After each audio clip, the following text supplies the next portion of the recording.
నిన్ను పూర్ణ మనసుతో ఆరాధింతున్, నిన్ను పూర్ణ బలముతో ప్రేమించేదన్. ఆరాధన ఆరాధన ఆరాధన ఆరాధన ఆరాధన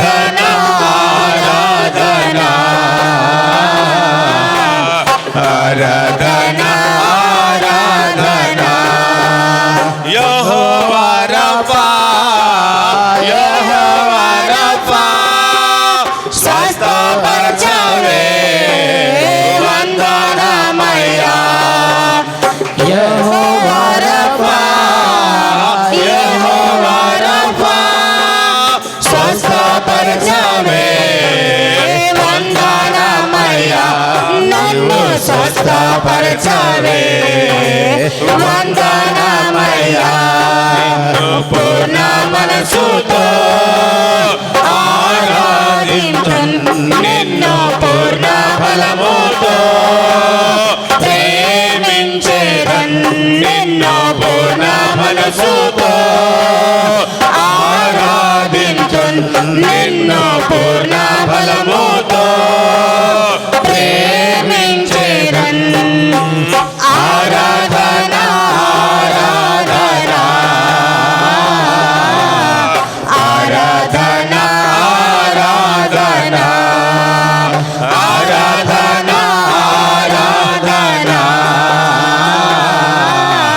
ఆరాధన ఆరాధన.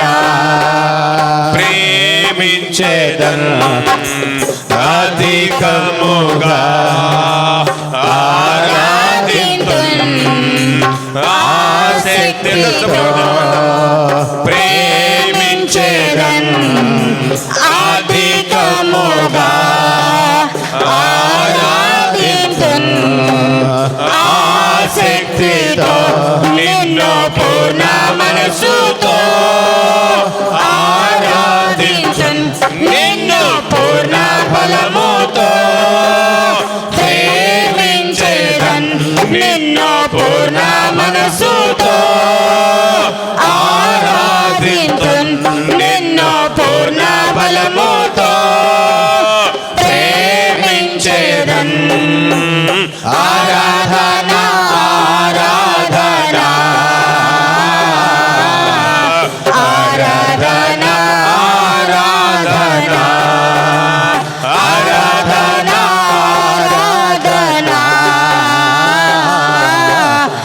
ఆరాధన ఆరాధన ఆరాధన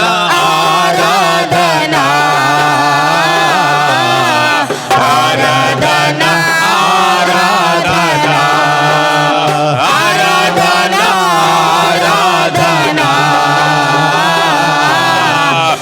ఆరాధన ఆరాధన ఆరాధన ఆరాధన ఆరాధన. అందు దేవుని ఆరాధిస్తూ దేవాది దేవుని మహిమపరుస్తూ ఉండగా ఆయన ఉన్నతమైన తన సన్నిధి, ఉన్నతమైన తన ఆశీర్వాదాన్ని ఈ సమయములో పొందుకొని ఆయన బిడ్డలుగా, ఆయన సాక్షిగా, ఆయన రాయభారిగా మన ముందు కొనసాగుతుంది. దేవానికి స్తోత్రాలు. ఇంతవరకు పలు స్తుతించాం. సమయములోని వాక్యాన్ని వినబోతూ ఉండగా అయా మీరు మాతో మాట్లాడి మహిమ పొంది మమ్మల్ని దృఢపరిచి బలపరచుము దేవా అని అందరూ ప్రార్థిస్తూ ప్రభును కొనియాడుతూ ఆయన ఇచ్చే ఉన్నతమైన తన సన్నిధి కాంతి ఈ సమయములో మనం పొందుకొని ఆయన బిడ్డలుగా, ఆయన సాక్షిగా, ఆయన రాయభారిగా ఈ సమయములో ముందు కొనసాగుదాం అని ప్రార్థిస్తూ ప్రభును కొనియాడుతూ ఉంటుండగా ప్రార్థన మన మధ్యలో ఉన్న ఆనందరాజు గారు మన ప్రార్థన నడిపిస్తారు. అందరి తలలో వచ్చి కళ్ళు ముట్టి ప్రార్థన చేసుకుందాం. మమ్మల్ని మిక్కిలిగా ప్రేమించిన మా ప్రియ పరలోక గొప్ప తండ్రి, నీ ఘనమైన పాదాలకు స్తుతులు స్తోత్రాలు చెల్లించుకొనుచున్నాం ప్రభా. అవును తండ్రి, గడిచిన ఆదివారం నుంచి ఆదివారం వరకు కాచి కాపాడి నీ సజీవ లెక్కలో ఉంచినందుకు నీకే కృతజ్ఞతాస్తుతులు చెల్లించుకొనుచున్నాం ప్రభా. అవును తండ్రి, త్వరలోనే క్రిస్మస్ సంబరాల్లో అడుగు పెట్టి ఉన్నాం ప్రభా. అవును తండ్రి, క్రిస్మస్ సంబరాలు ఘనంగా జరుపుకుంటున్నాం ప్రభా. అవును తండ్రి, ఆ క్రిస్మస్ సంబరాలు ఘనంగా జరిపించినందుకు నీకే కృతజ్ఞతాస్తుతులు చెల్లించుకొనుచున్నాం ప్రభా. అవును తండ్రి, ఇక్కడ వచ్చిన ప్రతి బిడ్డను కూడా దీవించి ఆశీర్వదించమని అడుగుతున్నాము తండ్రి. అవును దేవా, అయ్యగారు చెప్పే వాక్యమంతటిలో కూడా నీవే తోడి నీడగా ఉండి ముందుకు నడిపిస్తావని అడుగుతున్నాం ప్రభా. ఆ వాక్యము విని ఆ వాక్యానుసారంగా జీవించే భాగ్యాన్ని ప్రతి ఒక్క బిడ్డకు దయచేస్తావని యేసు దివ్యమైన నామములు అడిగి వేడుకొనుచున్నాము తండ్రి. ఆమేన్.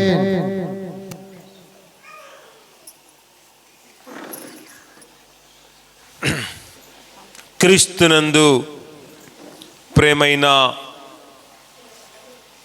వారలారా, ఈ యొక్క సమయములో కొద్ది నిమిషాలు దేవుని వాక్యాన్ని మనం విందాం.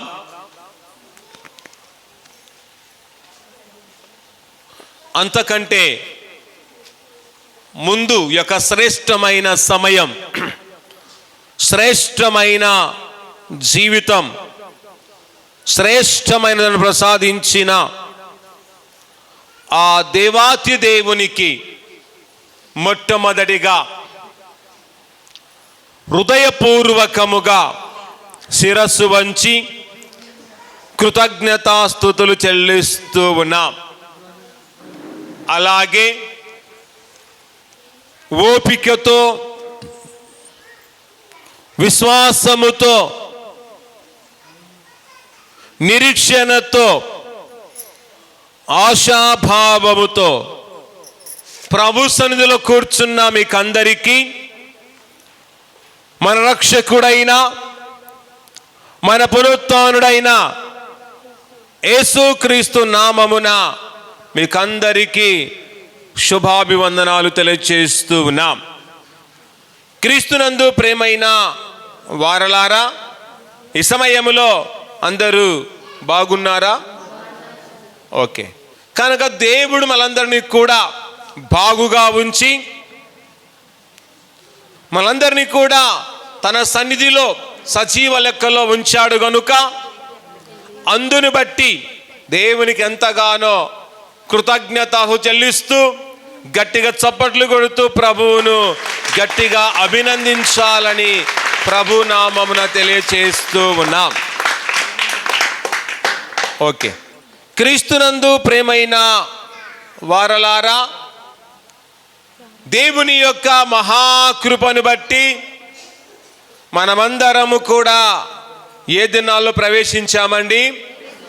క్రిస్మస్ దినాల్లో ప్రవేశించాం. మనమందరము కూడా ఏ మాసములో ఉన్నాం?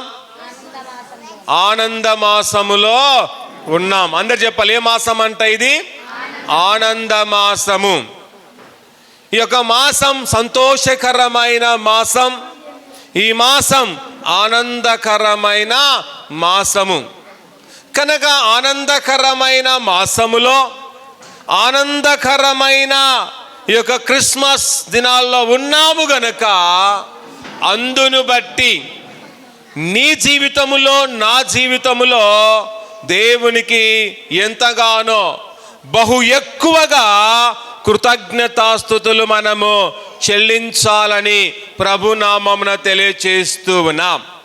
క్రీస్తునందు ప్రేమైన దైవ జనాంగమా, ఈ యొక్క సమయానికి, ఈ యొక్క ఆరాధన కార్యక్రమానికి ఏర్పాటు చేయబడిన వాక్య భాగమును చదవగా మనమందరము విన్నాం. అలాగే ఈ యొక్క ఆరాధన కార్యక్రమానికి ఏర్పాటు చేయబడిన ధ్యానాంశము, ఈ కార్యక్రమానికి ఏర్పాటు చేయబడిన అంశం ఏమిటి అంటే, యేసుక్రీస్తు ఈ లోకములో జన్మించుట ద్వారా ఏమి కలిగెను అనే ధ్యానాంశంపై మనము ధ్యానించబోతూ ఉన్నాం. ఈ సమయములో ఏ అంశంపై మనము వాక్యాన్ని ధ్యానించబోతూ ఉన్నాం? చెప్పండి. చెప్పాను కదమ్మా. యేసుక్రీస్తు ఈ లోకంలో జన్మించుట ద్వారా ఏమి కలిగెను? యేసుక్రీస్తు ఈ లోకములో జన్మించుట ద్వారా ఏమి కలిగెను అనే ధ్యానాంశంపై మనము ధ్యానించబోతూ ఉండగా, పరిశుద్ధాత్మ దేవుడు నీతో నాతో ఆయన సూటిగా మాట్లాడబోతూ ఉండగా విని విశ్వసించేవారుగా, విని ఆ వాక్యాన్ని అంగీకరించేవారముగా, దేవుని వాక్యాన్ని విని ఆ వాక్య ప్రకారముగా మనమందరము జీవించాలని ప్రభునామమున తెలియచేస్తూ ఉన్నాం. క్రీస్తునందు ప్రేమైన దేవుని బిడలారా, చూడండి, యేసుక్రీస్తు ఈ లోకములో జన్మించుట ద్వారా ఏమి కలిగెను అంటే, మొట్టమొదటి చూడండి, సమాధానము కలిగెను. చూడండి, యేసు ప్రభుల వారు ఈ లోకములో జన్మించడం ద్వారా ఏం కలిగిందంట? సమాధానము.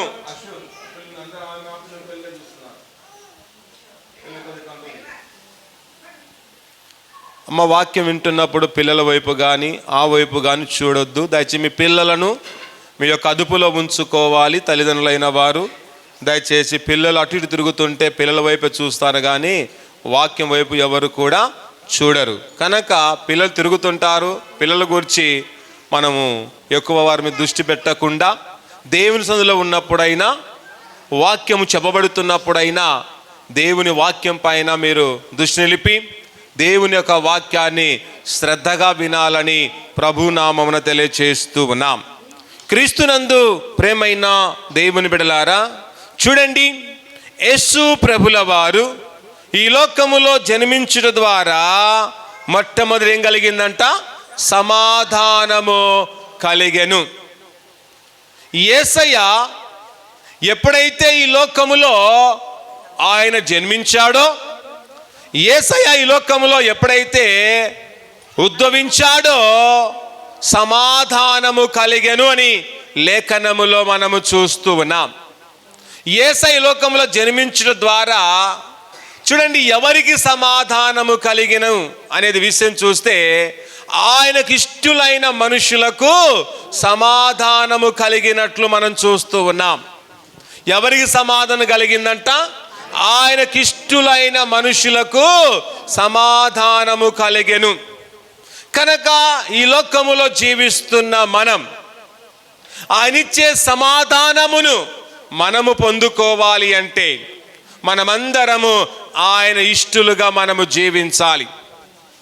కనుక ఎప్పుడైతే దేవుని యొక్క ఇష్టలముగా, దేవునికి ఎప్పుడైతే ప్రియమైన వారముగా, దేవునికి ఎప్పుడైతే యోగ్యకరమైన వారముగా, దేవునికి ఎప్పుడైతే లోబడిన వారముగా ఉంటామో అప్పుడు నీకు నాకేం కలుగుతుంది? సమాధానము కలుగుతుంది. కానీ దేవునికి అయిష్టంగా జీవిస్తే, దేవునికి వ్యతిరేకంగా జీవిస్తే, దేవుని యొక్క సన్నిధికి నువ్వు దూరముగా ఉంటే, ఆయన యొక్క వాక్యానికి నువ్వు దూరంగా జీవిస్తే నీ జీవితంలో, నా జీవితంలో సమాధానం అనేది కలగదు. కనుక నీ జీవితంలో సమాధానము కలగాలన్నా, నీ కుటుంబంలో నువ్వు సమాధానమును పొందుకోవాలన్నా ఖచ్చితంగా మనమందరము ఆయనకు ఇష్టలుగా ఉండాలి.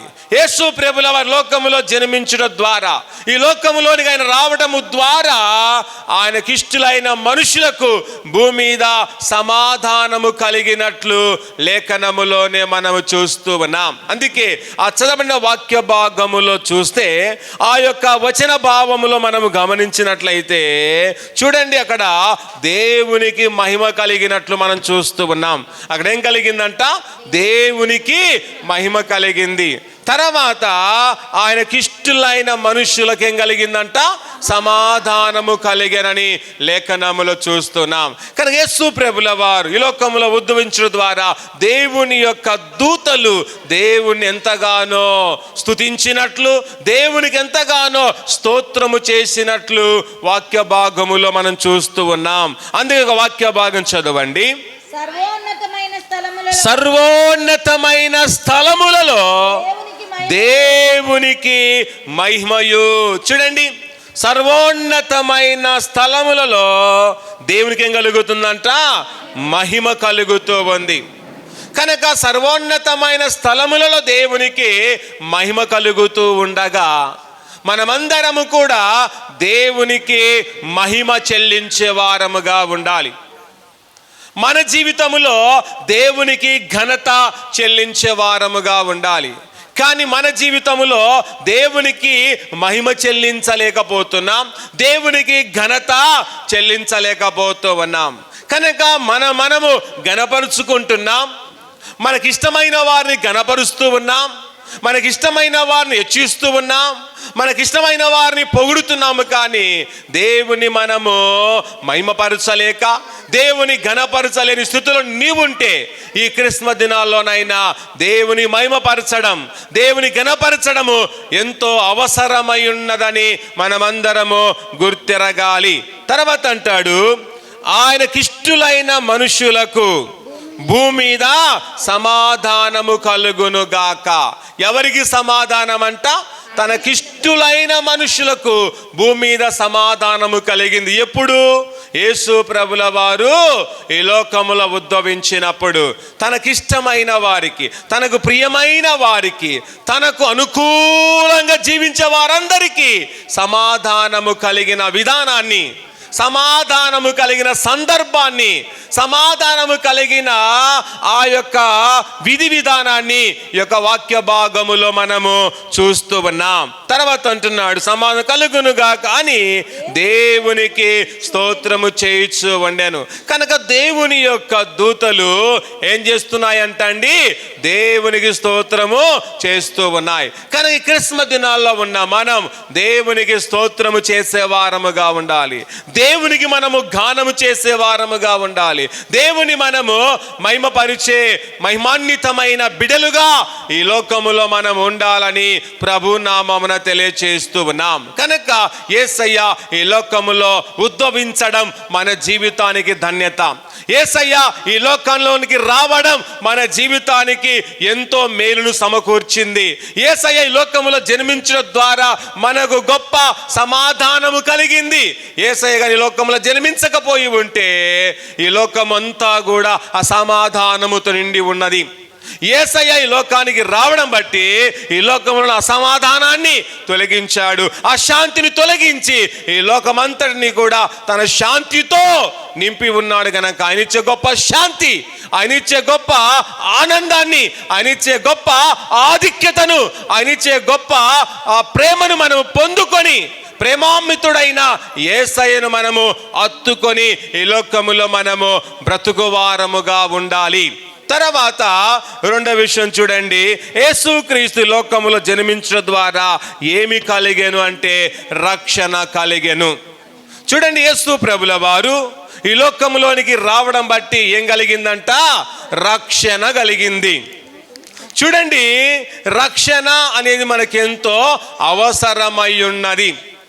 కనుక ఈ లోకములో రక్షణ లేని సమయములో, ఈ లోకానికి భద్రత లేని సమయములో, ఈ లోకములో కాపుదల లేని సమయములో, ఈ లోకము అటు ఇటు కొట్టుకుంటున్న సమయములో, ఈ లోకము అపవాది క్రింద అణిగిపోతూ ఉన్నప్పుడు, ఈ లోకమంతా అంధకారమయముతో నిండినప్పుడు, ఈ లోకమంతా చూడండి ఎంతగానో సమస్యల్లో ఉన్నప్పుడు యేసు ప్రభుల వారు ఈ లోకములోనికి వచ్చి ఈ లోకములో ఉన్న వారందరికీ కూడా తన యొక్క గొప్ప రక్షణ ప్రసాదించిన వాడుగా ఉన్నాడు. కనుక ఆయన గొప్ప రక్షణ మనకు ప్రసాదించిన వాడుగా ఉన్నాడు. కనుక ఆయన గొప్ప రక్షణను మనకి ఇచ్చాడు గనక ఆ గొప్ప రక్షణను మనము పోగొట్టుకోకుండా ఆయన ఇచ్చిన ఆ గొప్ప రక్షణానందాన్ని బట్టి ఆయనలో మనము స్థిరముగా నిలిచిపోయే వారముగా ఉండాలి. చూడండి, రక్షణ అనగా గమనిస్తే చూడండి, ఒక ఉదాహరణ, ఒక వ్యక్తిని ఒక నలుగురు కలిసి చితకబాదుతూ ఉన్నారు. ఒక నలుగురు కలిసి ఒక వ్యక్తిని తీవ్రంగా కొడుతున్నారు అనుకోండి. ఆ కొడుతున్న సమయంలో ఒక వ్యక్తి వెళ్ళి అతను రక్షించాడనుకోండి, అతను కాపాడనుకోండి, అదేమవుతుంది? రక్షణ అవుతుంది. ఎందుకంటే అతను తీవ్రంగా నలుగురు కొడుతున్నారు, ఒక వ్యక్తి వెళ్ళి అతన్ని కొట్టేవారి చేతుల నుండి కాపాడనుకోండి, కొట్టేవారి చేతుల నుండి విడిపించాడనుకోండి, అదేమవుతుంది? ఏమవుతుందండి? రక్షణ అవుతుంది. అతను తీవ్రంగా ఇబ్బందులు పడుతున్నాడు, తీవ్రంగా అతను కొడుతున్నారు, ఒక వ్యక్తి వెళ్ళి వారి చేతుల్లో నుండి వారిని అతను విడిపిస్తే ఏమవుతుంది? అదే రక్షణ. అలాగే మనము కూడా ఈ లోకములో చూడండి, అపవాది క్రింద నలిగిపోతూ ఉన్నప్పుడు, అపవాది మన మీద దాడి చేస్తూ ఉండగా, అపవాది మనం తీవ్రంగా గాయపరుస్తూ ఉండగా, అపవాది తీవ్రంగా మనల్ని అవమానపరుస్తూ ఉండగా, అపవాది మన మీద పెత్తనము చేస్తూ ఉండగా, అపవాది మనల్ని రకరకాలుగా ఆటాడుకుంటూ ఉండగా, యేసు ప్రభుల వారు ఈ లోకమునకు వచ్చి అపవాది యొక్క అధికారములో నుండి, అపవాది యొక్క అంధకారములో నుండి దేవుని రక్షించాడు గనక అదే గొప్ప రక్షణ గనక ఆయన ఇచ్చిన రక్షణను మనమందరము చేతబట్టుకొని ఆయన రక్షణను మనము కలిగి ఆయన ఇచ్చే గొప్ప భద్రతలో, ఆయన యొక్క కాపుదలలో, ఆయన యొక్క క్షేమములో నీవు నేను నివసించే వారముగా ఉండాలని ప్రభు నామమున తెలియచేస్తూ ఉన్నాం. అందుకే దైవ గ్రంథాన్ని చూడండి, వాక్య భాగములు చూస్తే యోహాను సువార్త 3వ అధ్యాయం 17వ వచనాన్ని ఒకసారి మనం చదువుకుందాం. చదవండి. లోకము తన కుమారుని ద్వారా రక్షణ పొందుటకే గాని లోకమునకు తీర్పు తీర్చుటకు ఆయన లోకములోనికి పంపలేదు. ప్రియమైన దేవుని బిడ్డలారా, యేసు ప్రభుల వారిని తండ్రి అయిన దేవుడు ఎందు నిమిత్తం పంపాడంట అండి? ఈ లోకానికి తీర్పు తీర్చడానికి పంపాడా? రక్షణ అనుగ్రహించడానికి పంపాడా?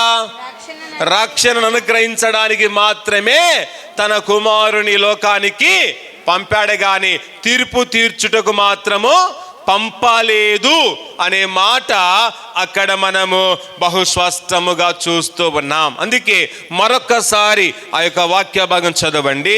లోకము తన కుమారుని ద్వారా రక్షణ పొందుటకే గాని, ఈ లోకమంతా కూడా చూడండి రక్షణ పొందడానికి తన కుమారుని ప్రభువు పంపినట్లు అక్కడ మనము చూస్తూ ఉన్నాం. తర్వాత చదవండి. రక్షణ పొందుటకే గాని లోకమునకు తీర్పు తీర్చుటకు దేవుడు ఆయన లోకమునకు పంపలేదు, లోకములోనికి పంపలేదు. ఎందుకు పంపలేదంట? దేనికోసం పంపాడంట? రక్షణ పొందడానికి, తన రక్షణ ఇవ్వడానికి మాత్రమే యేసయ్యను తన తండ్రి లోకానికి పంపాడు కానీ తీర్పు తీర్చుటకు ఆయన పంపలేదనే విధానాన్ని ఇక్కడ మనము చూస్తూ ఉన్నాం. అందుకే ఆయన మనకి లోకానికి వచ్చి తన తండ్రి మాట ప్రకారముగా, తన తండ్రి చిత్త ప్రకారముగా, తన తండ్రి ఆజ్ఞ మేరకు ఆయన నీకు నాకు ఏమనుగ్రహించాడండి? రక్షణను అనుగ్రహించాడు. ఆయన రక్షణ అనుగ్రహించి ఉండగా ఇచ్చిన రక్షణను మనము చేజేతులారా పోగొట్టుకోకుండా, దేవుడిచ్చిన గొప్ప భద్రతను మనము కోల్పోకుండా ఇంకా అధికమైన భద్రతను మనం పొందాలి. అధికమైన దేవుని యొక్క రక్షణ మనం పొందాలి. అధికమైన ఆయన ఆనందాన్ని మనమందరము పొందిన వారముగా ఉండాలని ప్రభు నామను తెలియచేస్తూ ఉన్నాం. కనుక దైవ గ్రంథములో చాలా మంది రక్షణ పొందిన వారు మనకు కనబడుతూ ఉన్నారు. కనుక చాలా మంది దైవ గ్రంథములో చూడండి దేవుడి యొక్క మహారక్షణ పొందిన వారు మనకు కనబడుతూ ఉన్నారు. అందుకే దైవ గ్రంథములో మనం చూస్తే చూడండి జక్కయ్యను మనం చూస్తూ ఉన్నాం. చూడండి పొట్టి జక్కయ్య చూడండి దేవుని ద్వారా ఏం పొందాడమ్మా? రక్షణ పొందిన వాడుగా ఉన్నాడు. యేసు ప్రభుల వారిని తన ఇంటిలో చేర్చుకున్న ద్వారా, యేసు ప్రభుల వారిని తన చెంతకు చేర్చుకున్న ద్వారా, యేసు ప్రభుల వారిని తన గృహములోనికి చేర్చుకున్న ద్వారా ఏం పొందాడండి? రక్షణను పొందినవాడుగా ఉన్నాడు. కనుక నీ కుటుంబంలో రక్షణ లేక, నువ్వు రక్షణ లేక దిక్కులేని వాడుగా, దిక్కులేని దానగా నువ్వు తిరుగుతూ ఉంటే ఈ క్రిస్మస్ దినాల్లోనైనా మనమందరము కూడా యేసయ్యను మనలోనికి ఆహ్వానించుకొని, యేసయ్యను మన సొంత రక్షకుని అంగీకరించి, యేసయ్యను మన కుటుంబంలోనికి ఆహ్వానించి ఆయన ఇచ్చే గొప్ప రక్షణ నీవు నేను పొందిన వారముగా ఉండాలి.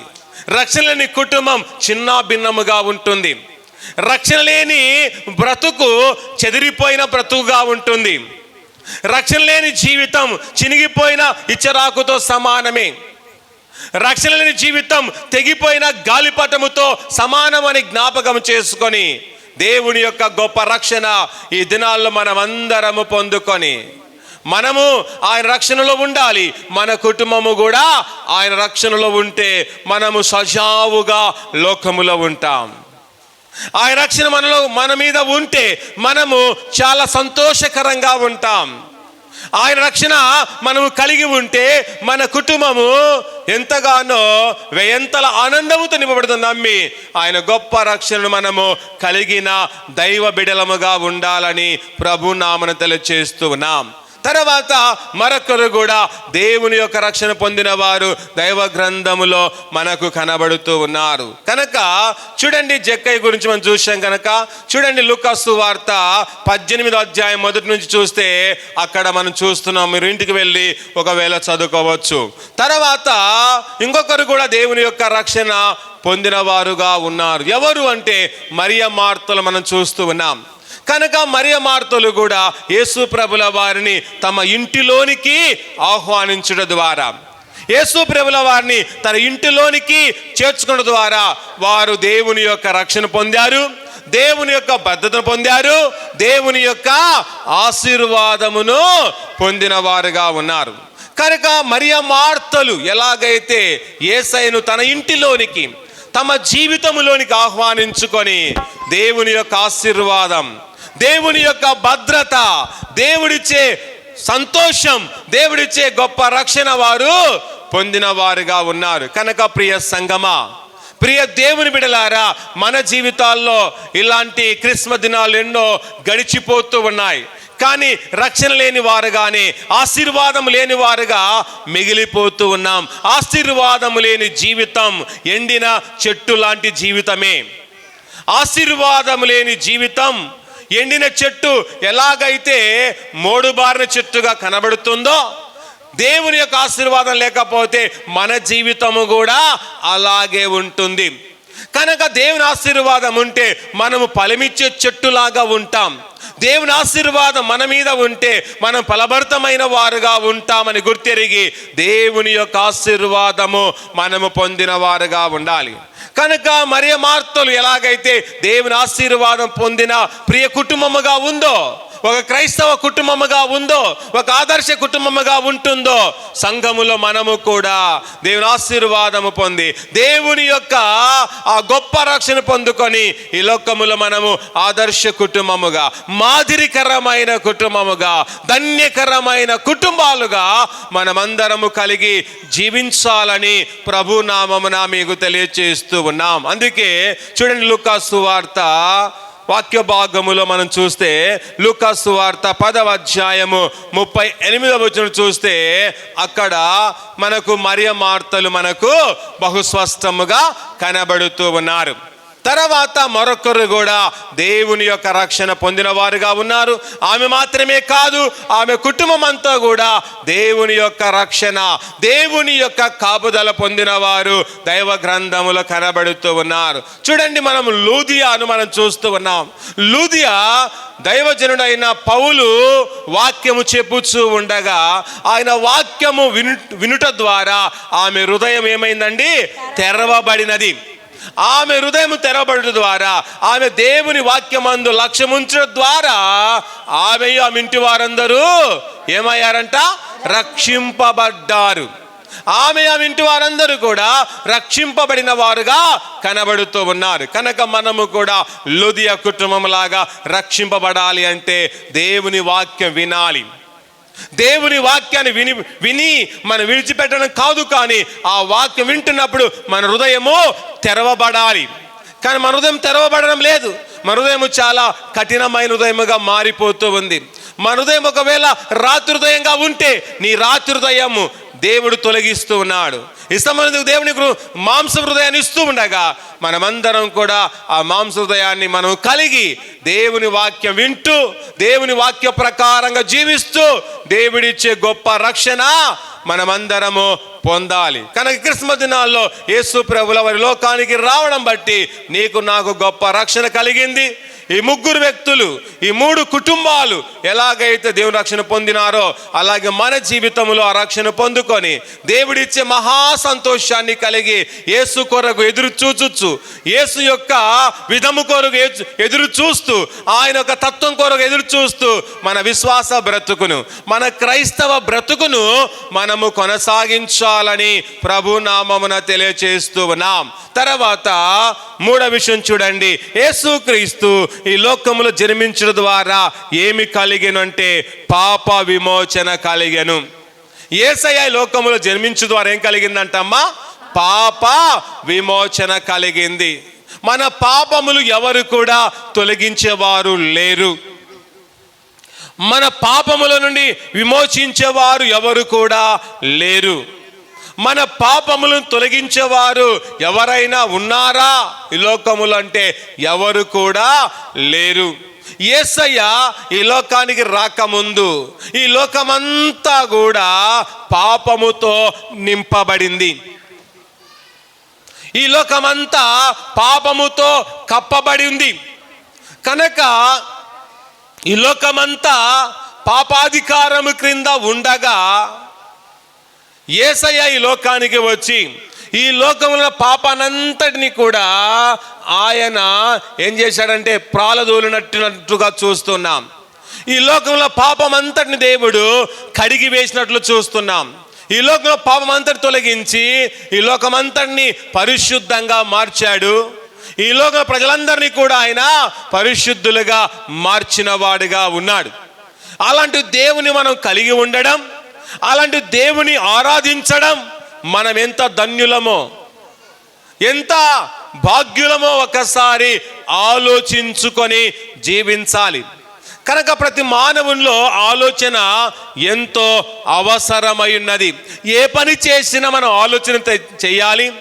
ఏ మార్గంలో వెళుతున్న ఆలోచనలోనే వెళ్ళాలి.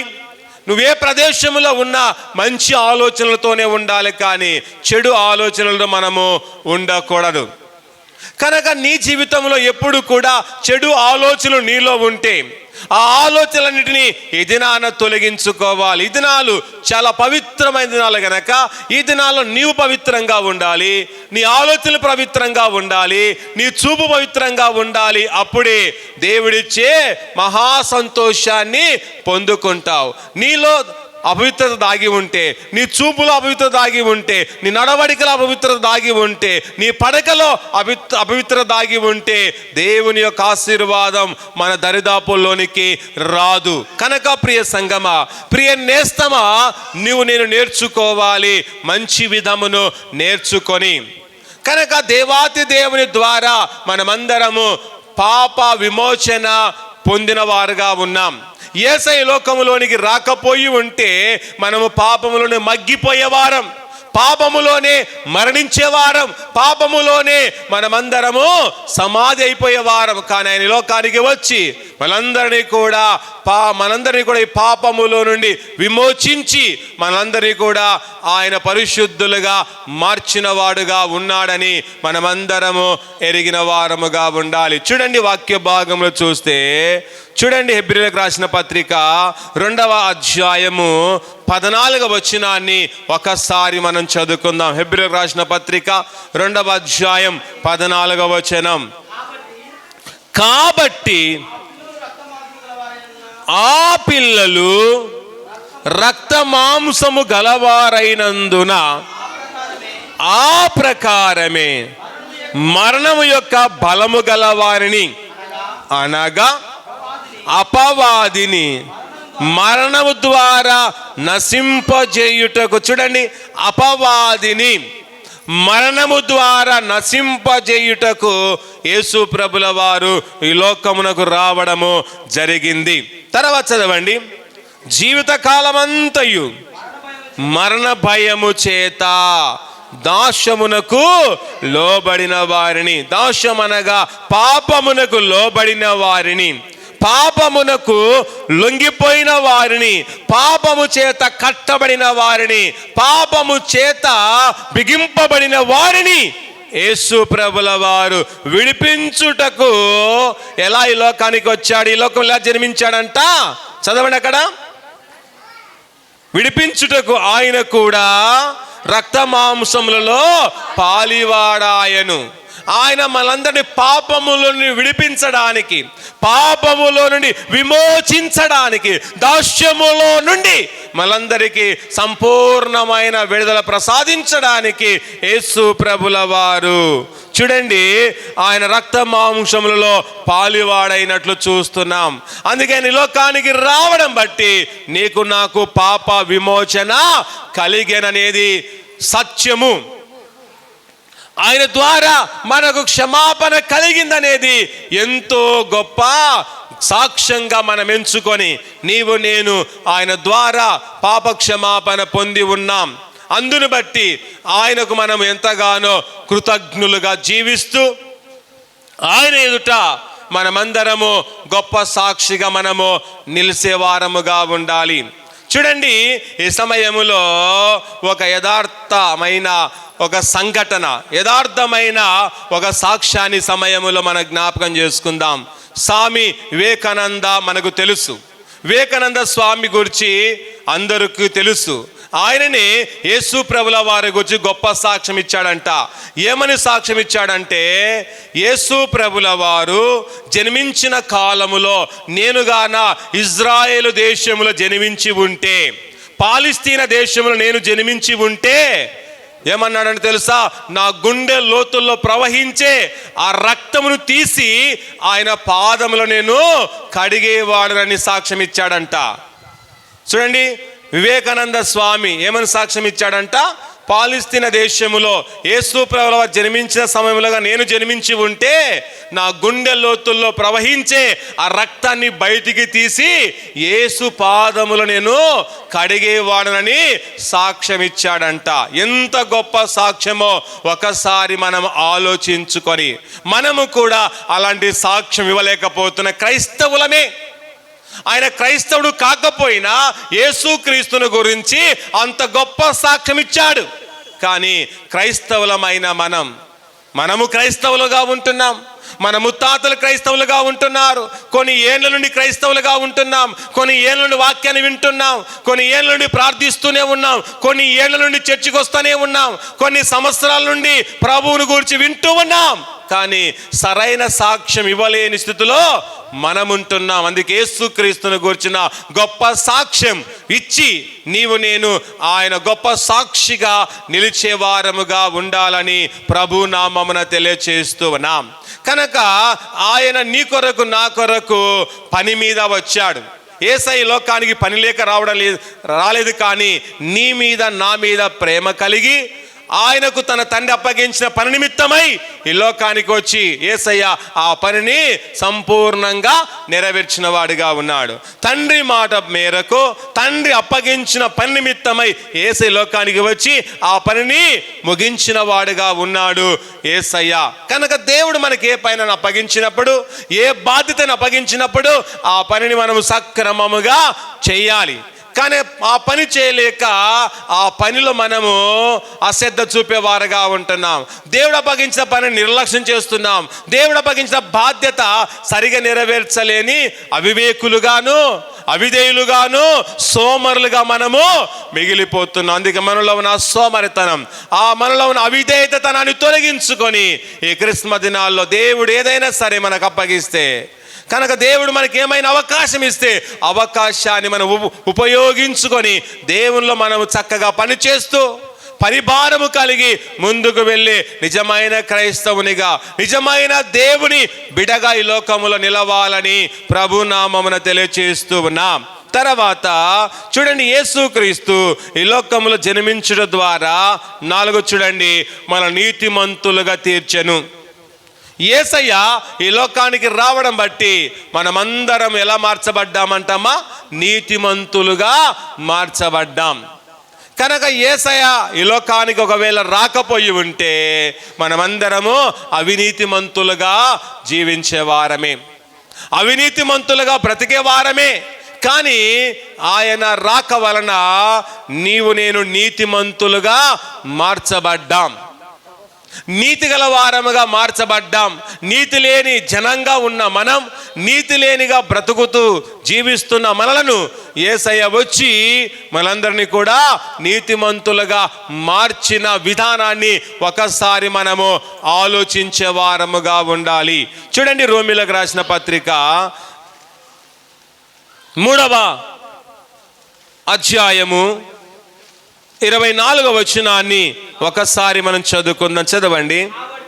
కాబట్టి నమ్మువారు ఆయన కృపచేతనే ఆ క్రీస్తు యేసునందలి విమోచనము ద్వారా ఉచితముగా నీతిమంతులుగా తీర్చబడుచున్నాం. కనుక మనం అందరము కూడా ఎలా నీతిమంతులు తీర్చబడుతున్నామంట? ఉచితముగా. దేవుడు వాళ్ళందరినీ ఉచితముగా నీతిమంతులుగా తీరుస్తూ ఉన్నాడు. కనుక దేవుడు మన నీతిమంతులుగా మార్చడానికి మన దగ్గర ఏమీ కూడా ఆశించడం లేదు. నీతిమంతులుగా మనం మార్చడానికి దేవుడు మన నుండి ఏమీ కూడా అడగడము లేదు. కానీ కేవలము ఉచితముగా తన కృప ద్వారా, ఉచితముగా తన కనికరము ద్వారా, ఉచితముగా మనందరినీ ఆయన నీతిమంతులుగా మారుస్తూ ఉన్నాడు. ఆయన మనలందరినీ ఉచితంగా నీతిమంతులుగా మారుస్తూ ఉండగా నీతిమంతులుగా మనము మారాలి. ఇంతవరకు నీతి లేని వాడుగా, నీతి లేని దానగా జీవిస్తూ ఉంటే, నీతి లేక నీచపు కార్యాలు చేస్తూ ఉంటే, నీతి లేని బ్రతుకు నీది ఉంటే, ఆ నీతి లేని బ్రతుకును యేసయ్య ద్వారా మార్చుకొని యేసయ్య ఎదుట మనమందరము అనేకులకు మనము ఆదర్శప్రాయముగా కనబడాలి. కనుక ప్రియ దేవుని బిడ్డ, మేమందరం క్రిస్మస్ దినాలకు వచ్చామని సంబరపడము కాదు, కానీ ఎంతవరకు మనం నీతిమంతులుగా ఉంటున్నాం, ఎంతవరకు నిష్ఠత మనలో ఉంది, ఎంతవరకు మనం భక్తి జీవితాన్ని కొనసాగిస్తున్నాం, ఎంతవరకు మన విశ్వాసాన్ని కాపాడుకుంటున్నాం అనేది ఎంతో అవసరమై ఉన్నది. ఇవన్నీ పట్టించుకోరు, కానీ ఏవేవో పట్టించుకునే వారుగా చాలా మంది ఉంటారు. నీ జీవితం గురించి ఆలోచించవు, కానీ ఇతర వారి జీవితం గురించి ఆలోచించేవారు చాలా మంది ఉన్నారు. తమ కుటుంబం గురించి ఎవరు ఆలోచించారు, కానీ ఇతర కుటుంబాల గురించి ఆలోచించేవారు చాలా మంది ఉన్నారు. తమ బ్రతుకులను గాలికి వదిలేసి ఇతర వారి బ్రతుకులను గురించి ఆలోచించేవారు చాలా మంది ఉన్నారు. తమ కుటుంబాలను గాలికి వదిలేసి ఇతర వారి కుటుంబాల గురించి ఎక్కువగా ఆలోచించి చాలా మంది ఏం తెచ్చుకుంటారో తెలుసా? షుగర్ బీపీ తెచ్చుకున్న వారు చాలా మంది ఉన్నారు. కనుక ఇతర వారి గురించి ఆలోచించే అవసరం లేదు.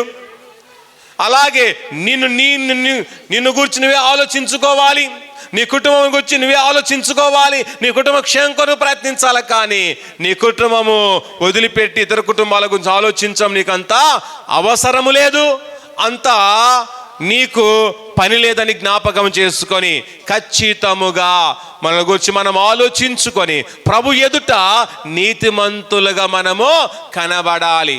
మనం అవినీతిమంతులుగా జీవిస్తూ కూడా మనం ఏలెత్తి వారు అవినీతిమంతులండి అని చూపేవారుగా ఉంటున్నాం.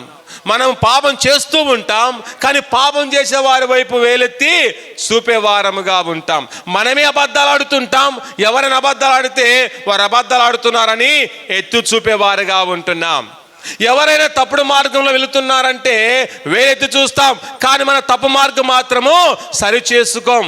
మన తప్పుడు మార్గం మనలో ఉంటుంది, కానీ ఇతర వారి ఎదుట ఏమో పరిశుద్ధులు అన్నట్టుగా, ఏమో నీతిమంతులు అన్నట్టుగా ఇతర వారిని మనం రకరకాలుగా మాట్లాడేవారుగా ఉంటున్నాం. కనుక ఇతర వారి వైపు ఒక ఏలెత్తి చూపుతున్నప్పుడు నేను ఎలా ఉన్నాను అనే ఆలోచన నీలో కలగాలి. ఇతర వారిపై నెపములు మోపుతున్నప్పుడు నా స్థితి ఏమిటో అని ఒకసారి ఆలోచించాలి. ఇతర వారి గురించి చెడుగా మాట్లాడుతున్నప్పుడు నేను ఎలా ఉన్నాను అనేది కూడా ఆలోచించాలి. ఇవన్నీ వదిలిపెట్టి ఇతర వారి మీద ఫోకస్ చేసి నీ జీవితానికి నువ్వే నాశనము కొని తెచ్చుకొనకుండా ఈ క్రిస్మస్ దినాల్లోనైనా మన జీవితంలో ఒక గొప్ప మార్పు రావాలి. కనుక మనం చూడగానే ఈ క్రిస్మస్ దినాల్లో ప్రియ కుమార్తెకు చాలా జీవితంలో మార్పు వచ్చింది, ప్రియ కుమారుడు చాలా మార్పు పొందాడనే ఆ విధానాన్ని అనేకులు గుర్తించాలి. రోజులు మారిపోతున్నాయి, సంవత్సరాలు మారిపోతున్నాయి, మన మీద ఉన్న వస్త్రాలు మారిపోతున్నాయి, కానీ మన బ్రతుకు మాత్రము మారడము లేదు. క్రిస్మస్ వచ్చిందని పాత వస్త్రం తీసివేసి కొత్త వస్త్రం ధరించుకుంటున్నాం, కానీ క్రిస్మస్ దినాల్లో నీలో ఉన్న పాత జీవితం తొలగించి కొత్త జీవితాన్ని మాత్రం నీవు ధరించుకోవడం లేదు. నీలో పాత జీవితం అలాగే ఉంది, నీలో పాత స్వభావం అలాగే దాగి ఉంది, కానీ ఆ స్వభావానికి కేవలం కొత్త వస్త్రాన్ని ధరించుకొని నేను క్రిస్మస్ను చాలా సంతోషంగా జరుపుకున్నానని చెప్పుకున్న వారు చాలామంది ఉన్నారు.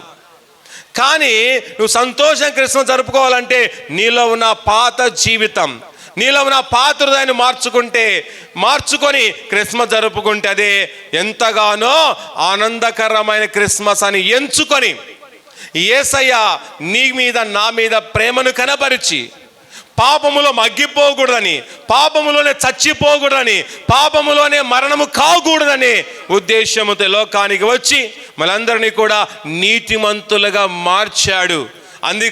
అందును బట్టి ఎంతగానో మనం ఆయన యందు ఆనందించే కుమారుడిగా కుమార్తెగా మనం ఉండాలని ప్రభునామమున మీకు తెలియచేస్తూ ఉన్నాం. తర్వాత చూడండి, యేసు ఈ లోకములో జన్మించడం ద్వారా ఏమి కలిగేనంటే 5వదిగా నిత్య జీవము కలిగెను. ఏం కలిగిందంట? ఆయన లోకానికి రావడం బట్టి నిత్య జీవం అనేది కలిగింది. కనుక గతములో మనకు నిత్య జీవం అనేది లేదు, కానీ యేసయ్య లోకానికి రాకపోవడం నిత్య జీవం మనకు లేదు. ఆయన లోకానికి రావడం బట్టే మనకు నిత్య జీవము కలిగి ఉంది. కనుక యేసయ్య దగ్గర 3 బాణాలు ఉన్నాయంట. యేసయ్య దగ్గర ఎన్ని బాణాలు ఉన్నాయంట అమ్మా? 3 బాణాలు ఉన్నాయి. మొదటి బాణము నిత్య జీవం అనే బాణం ఉంది. రెండవ బాణము ఆశీర్వాదం అనే బాణం ఉంది. మూడవ బాణము శాపం అనే బాణము ఆయన దగ్గర ఉన్నాయి. ఈ 3 బాణాలు ఎవరి దగ్గర ఉన్నాయంట? దేవుని దగ్గర ఉన్నాయి. కనుక ఈ 3 బాణాల్లో నీకు ఎన్ని బాణాలు కావాలి చెప్పాలి. ఎన్ని బాణాలు కావాలమ్మా నీ మీదికి? ఎన్ని బాణాలు రావాలి నీ మీదికి? 3 బాణాలు కావాలనా, లేదు 2 బాణాలే కావాలా నీకు? చెప్పండి, ఏ బాణం కావాలి? వద్దామా? ఏ బాణం వద్దా నీకు? ఈ ఆశీర్వాదం నీకు వద్దా? ఏం రావాలి నీ మీదికి?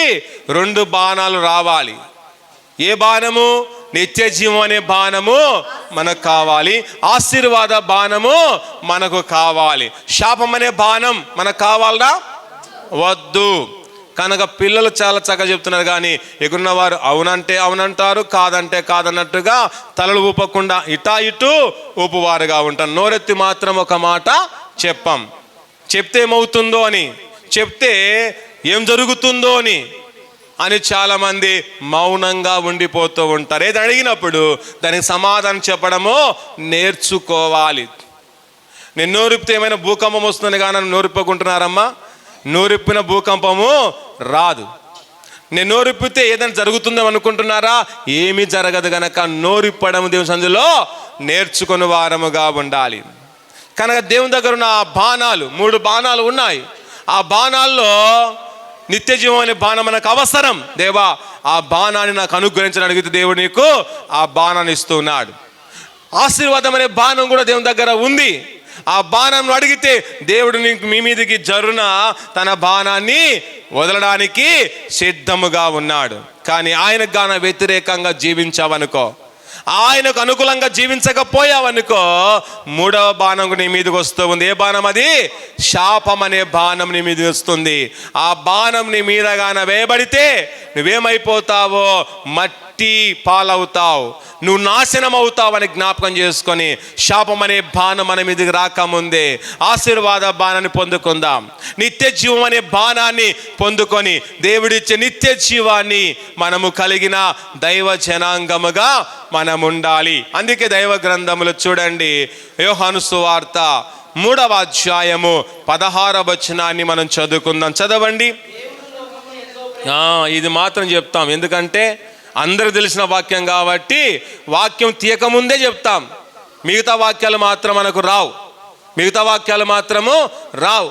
ఒకటి మాత్రం బాగొస్తుంది, దేవుడు లోకమును ఎంతో ప్రేమించని. ఈ యొక్క వాక్యం మాత్రము బైబుల్ తీసినా తీయకపోయినా చెప్పగలుగుతాం. మిగతా వాక్యాలు చెప్పగలుగుతామమ్మా? చెప్పలేం. అంటే మనం ఏ స్థితిలో ఉన్నా ఒకసారి ఆలోచించాలి. దైవ గ్రంథంలో ఒక వాక్యం మాత్రమే ఉందండి? లేదు, చాలా.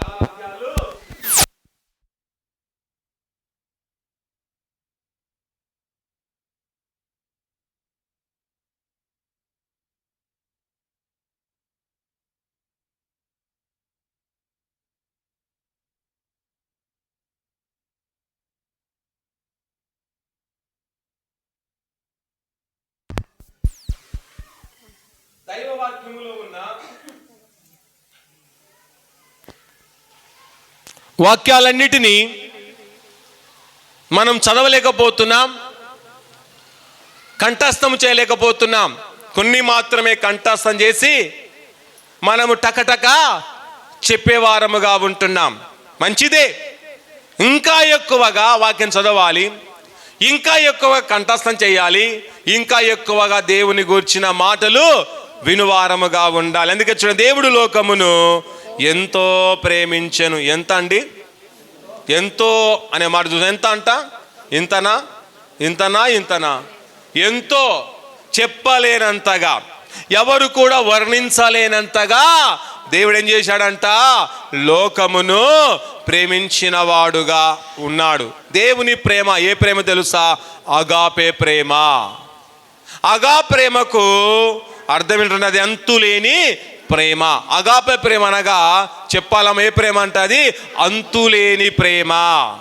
దానికి అంతు లేదు, అవధులు లేవు. దేవుని యొక్క ప్రేమకు, మానవుని యొక్క ప్రేమకు అవధులున్నాయి, అంతులు ఉన్నాయి. కనుక మనం ఒకరిని ఒక రకంగా ప్రేమిస్తుంటాం, మరొకరిని మరొక రకంగా ప్రేమిస్తుంటాం. నీ మనసుకు నచ్చిన వారిని గాఢంగా ప్రేమిస్తాం, మనసుకు నచ్చని వారిని మాత్రము దూరంగా పెట్టి ప్రేమించలేని స్థితిలో మనం ఉంటాం. ప్రేమించని స్థితిలో మనం ఉండకూడదు. అందరినీ కూడా సమానముగా ప్రేమించాలి. నచ్చినాడు అనే దానికి కారణాలు ఉండవంట.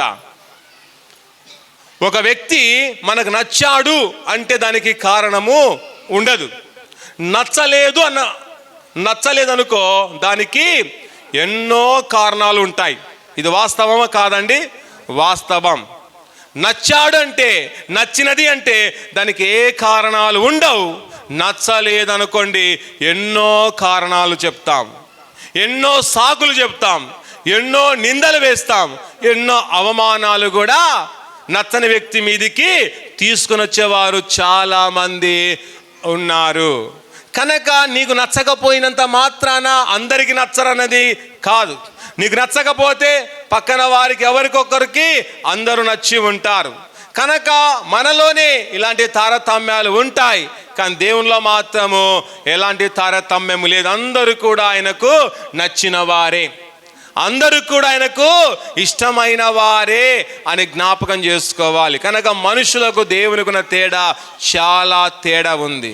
భూమికి ఆకాశానికి ఎంత తేడా ఉందో మనుషునికి దేవునికి అంతే తేడా ఉంది అని మనము జ్ఞాపకము చేసుకోవాలి. తర్వాత చదవండి. కాగా తన అద్వితీయ కుమారునిగా పుట్టిన వాని యందు విశ్వాసముంచు ప్రతివాడు నశింపక నిత్య జీవము పొందునట్లు ఆయనను అనుగ్రహించెను. చూడండి, యేసు ప్రభుల వారిని దేవుడు ఎందుకు అనుగ్రహించాడంట? ఆయన ద్వారా నిత్య జీవం పొందడానికి అనుగ్రహించాడు. కనుక యేసయ్య ఈ లోకానికి అనుగ్రహించబడ్డాడు, ఒక బహుమానముగా అనుగ్రహించబడ్డాడు. ఆ బహుమానమే మనకందరికీ ఏమిచ్చిందమ్మా? నిత్య జీవం అనేది ఇచ్చింది. యేసయ్య ఈ లోకానికి ఒక బహుమానముగా అందించబడ్డాడు. కనుక అందించబడిన ఆ యేసయ్య నీకు నాకు నిత్య జీవం ఇచ్చాడు. ఆయన నిత్య రక్షణ ఇచ్చాడు, నిత్యమైన ఆశీర్వాదం ఇచ్చాడు, నిత్యమైన తన కృపావరములు ఇస్తూ ఉండగా వాటన్నిటినీ ఈ సమయంలో పొందుకొని వాటన్నిటిని కలిగి ఈ క్రిస్మస్ దినాల్లో సంతోషకరంగా జీవించుచు రాబోతున్న ఆయన జన్మదినాన్ని మనమందరము బహు ఘనముగా బహు ఆత్మీయంగా మనము జరుపుకొని ఆయనిచ్చే మహా సంతోషం, ఆయనిచ్చే క్రిస్మస్ ఆనందాన్ని మనం పొందుకొని ఆయనలో పరిపూర్ణులుగా కొనసాగుచు ఆయనిచ్చిన ఉన్నతమైన కృపను పొందుకుందాం. ఆయన వచ్చిన విధానాన్ని అర్థము చేసుకోకుండా, ఆయన రాకను తెలుసుకొనకుండా నువ్వెన్ని క్రిస్మస్ దినాల్లో నువ్వు ప్రవేశించినా వ్యర్థమని జ్ఞాపకం చేసుకొని ఆయన రాక, ఆయన ఉద్దేశం, ఆయన తలంపులు కలిగి ఉండడమే మహాభాగ్యం అని ఎంచుకొని వాటన్నిటిని కలిగి జీవించవచ్చు. మనము దేవునికి పరిపూర్ణంగా అంకితము చేసుకొని విశ్వాసముతో, గొప్ప నిరీక్షణతో, ఆశాభావంతో మనమందరము ముందుకు కొనసాగు వారముగా ఉందాం. ప్రార్థించుకుందాం. తలలు వంచండి, ప్రార్థించుకుందాం. దేవుడు ఇచ్చే ఉన్నతమైన తన దయ, ఉన్నతమైన తన ఆశీర్వాదాన్ని ఈ సమయములో పొందుకుందాం. అది ప్రార్థిస్తుండగా ప్రార్థన మన మధ్యలో ఉన్న దైవజనులు ఏలియా గారు మన ప్రార్థన నడిపిస్తారు.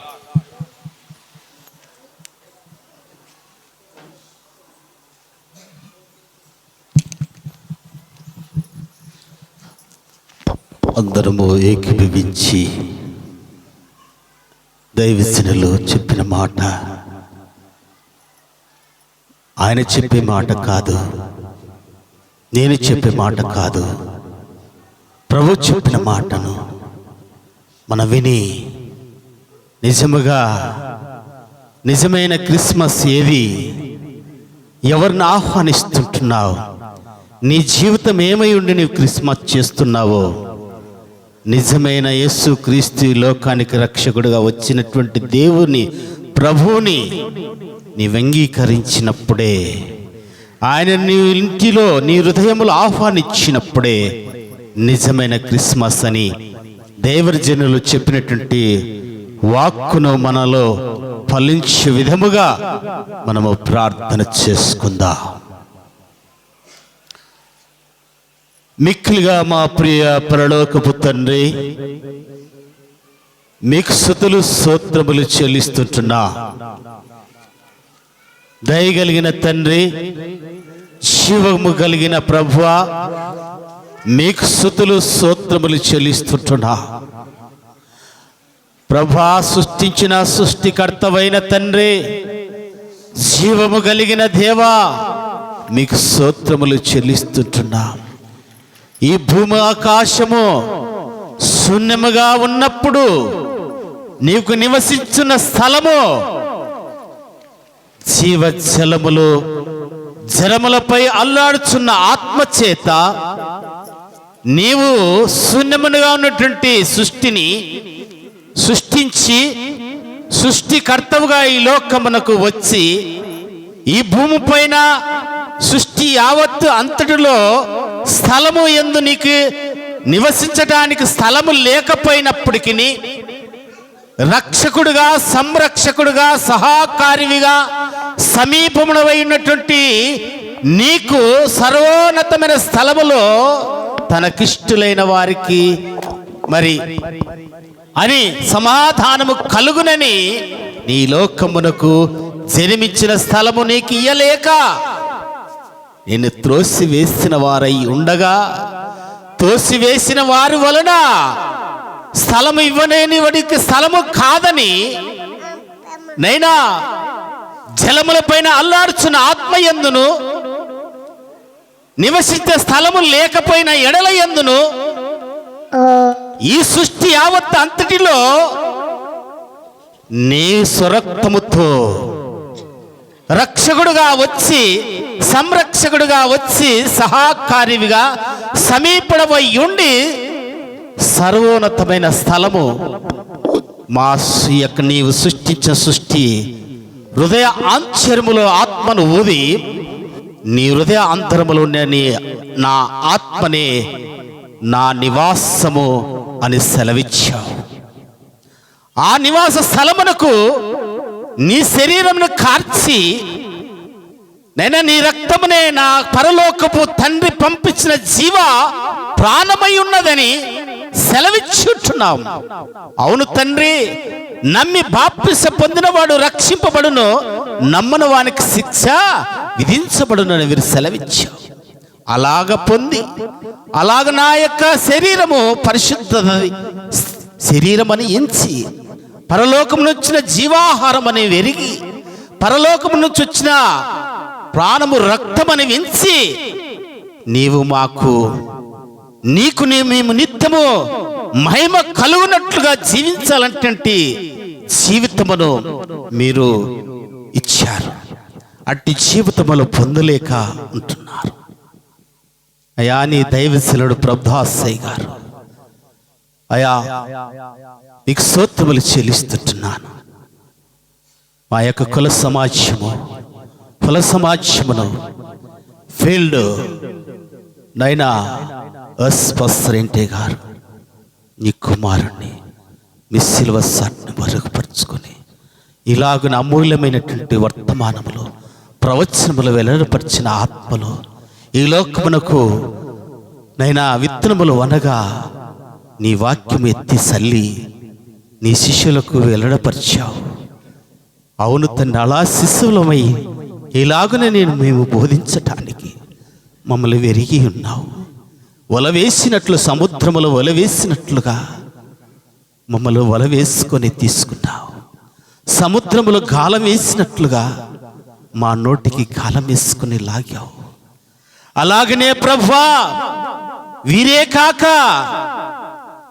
మరి మీరు కూడా ప్రవర్తన చేత పరిపూర్ణత కలిగి ఉండాలనేటువంటి అపోస్తలుడైన పౌలు ద్వారా తెలియపరిచిన మాట సంఘానికి, కులుమాల సంఘము, సంఘ పెద్దలను, సంఘ పరిచారకులను, సంఘ విశ్వాసులను, వృద్ధులను, విలాసులను నైనా వారి హృదయములో నిన్ను చేర్చుకొని హృదయానుసరుడైన ప్రభువైన యేసుక్రీస్తు నాకు నేను వెరిగి నిజమైన క్రిస్మస్ అని వెరిగి లోకరక్షకుడు ఈ లోకమునకు వచ్చాడని నమ్మి విశ్వసించి అనేకులకు మేము నీకు సాక్షులమై ఉన్నాం.